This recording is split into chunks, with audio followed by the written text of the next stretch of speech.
Hi, my name is Mana Dunker, and for my research topic, I decided I was going to research turn-based games and their concepts. So, what is a turn-based game? Here are some popular examples: Pokemon Slay the Spire and Civilization. The main project is based on Pokemon. So, there's different varieties of what you can do for turn-based games. To understand turn-based games, though, we have to first break it down. With all this being said, my main focuses are interacting and designing UI and cutscenes. I also did a little on structures, so I will be including that into my presentation as well. So the first step of the game is encounters. Like I said, the current setup I have is like Pokemon. So basically, I have a trigger box set up where if you run around it and for a certain amount of time, it's going to disable your input and then it's going to transition to a cutscene and bring you to the battle location. If you get out of the trigger box, it's actually going to start over the time. So kind of like running in grass in Pokemon. A possible setup you can do is actually just attach a trigger box to the AI. And then once you encounter the AI, it'll disable your input and then connect you to a transition and start the battle. Here's just a blueprint for the encounter. This is a basic function. This basically says, if I'm running here, then yes, do this function. If I'm not on it, then no, don't do that function. This function is basically just what I said. When you run in it, it's going to transition, it's going to stop your input. And then this part is going to take you to the actual battle location. And it's also going to switch the controller from the third person character just to a mouse controller. And then once you get into the trigger box and it gets activated, you actually go into the battle manager.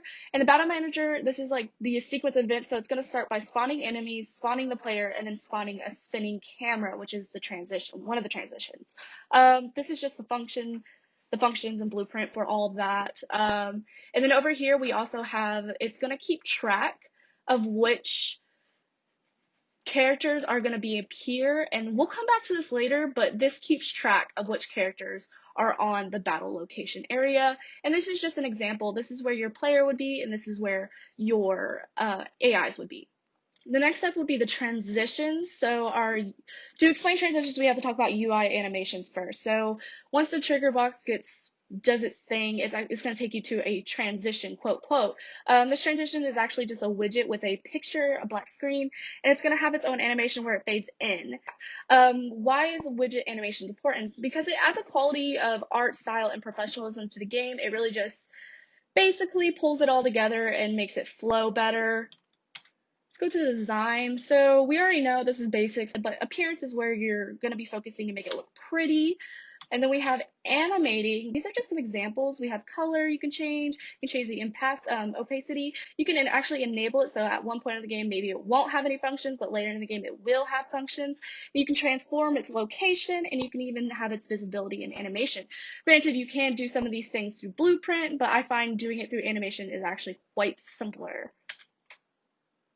And then we have the blueprint of the animation, basically on play. We're going to play this said animation. As you can see, it says forward and reverse. So it's going to fade in and then it's going to fade out. So the next step would be the cutscenes. And basically, the setup I have right now is I'm only using one camera and it's connected to a spring arm and it's animated through a timeline. So a possible setup you can actually do is create multiple cameras, but they have to be in their own own separate blueprint actor class.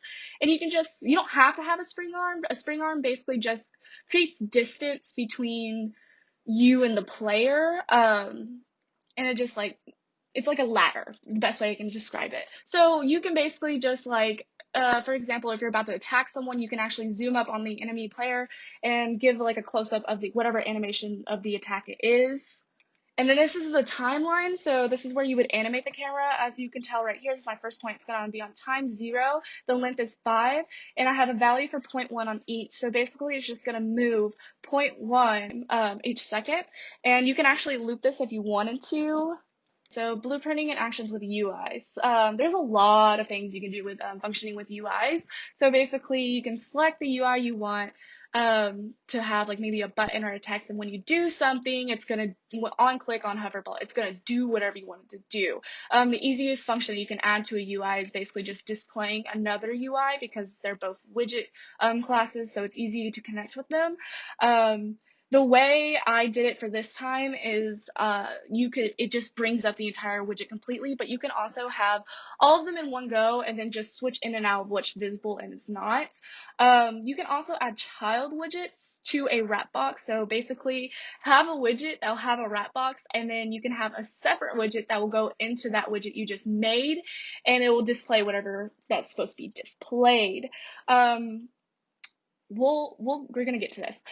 Trickier action that you can do is basically just connect. This is about the referencing thing. So basically, when you need a reference to a character to get it to the UI, you have to do all this stuff. Basically, make a variable of the blueprint class, get the actor of class to get the variables into it, and then set the variable into the blueprint class to make it public and access it better. Another some things that you can do. So basically, you can actually have your UIs display whatever variable is getting damaged, and you just want to do that by binding it or creating your own type of function. But this is an example of how we can switch from widget to widget. So after this animation plays, we're going to go to this new widget, and then we're going to remove it from the original parent. Like I said, there's different ways to do this, but that's one method. You can also, so on this down here, I have a run button, and basically this is just another function that you can add to a widget. But on clicked is basically just saying, I'm going to have the transition happen, and then I'm going to bring my controller back to a third person character and back where I originally was from. And let's go to children. This is with a wrap box and everything. So basically, over here, this is me connecting the variables together, and down here, this is basically saying, hey, get the AI arrays and then put them into this wrap box. And also, we want the name. So over here, we have me naming them. So this is going to connect to the AI, the AI base, so each one has its own name, whatever is spawned. And again, like I said, how that whole tracking thing from the original one, this is what's going to track what's going to be displayed in here. So for example, if I were to have 2 enemies appear instead of 3, I'm only going to have 2 enemy selection options in here. Let's go to damage. Okay, so function of damage AI, this is just what I did to AI, and I had some prick strings, and it destroys the actor when the health goes to 0. Okay, so the next part is attachment. So basically, I attached a widget to my characters. My AI characters aren't originally in the game, so I just wanted the health bar for them to be above the character when they spawn. So I just brought that into the viewport, and then I switched it to screen mode so you can see it from any type of direction because a widget is 2D. Let's go to structures. Okay, like I said, I only played around with these, but structures can do a lot. So what are structures? They create variables and stores the information within a data table. They can store multiple character types into an array if in a similar category. So for example, if I were to have a main hero and a sidekick, they can be both in the same structure. It can display and update desired values throughout the game. So if you're doing a type of game where you have to grind and update your stats, that would be something you can use it for. It can also create an inventory system, and then also it can determine who attacks in a turn-based game. I do have some sample codes for you guys. Over here is basically just the structure. This is where you add all the variables, name it, and type it is. So you can add material and skeleton mesh, so when it spawns, it does whatever. And then in a data table, that's when you set the variables. I did set, for this example, another person. But basically, it's just determining who goes first with the speed, whoever has the highest value of speed. And then down here, it's basically saying if they're dead, they're not going to be able to attack you. But in summary, widgets and UIs can be very versatile, ranging from creating a professional look to the game, transitioning from what's being displayed, to adjusting variables and giving a live view of your variables. They can also use cutscenes. Cutscenes can be used with widgets or cameras to create a better flow for the game, and structures can be used to access and adjust multiple variables and values and characters in one blueprint class.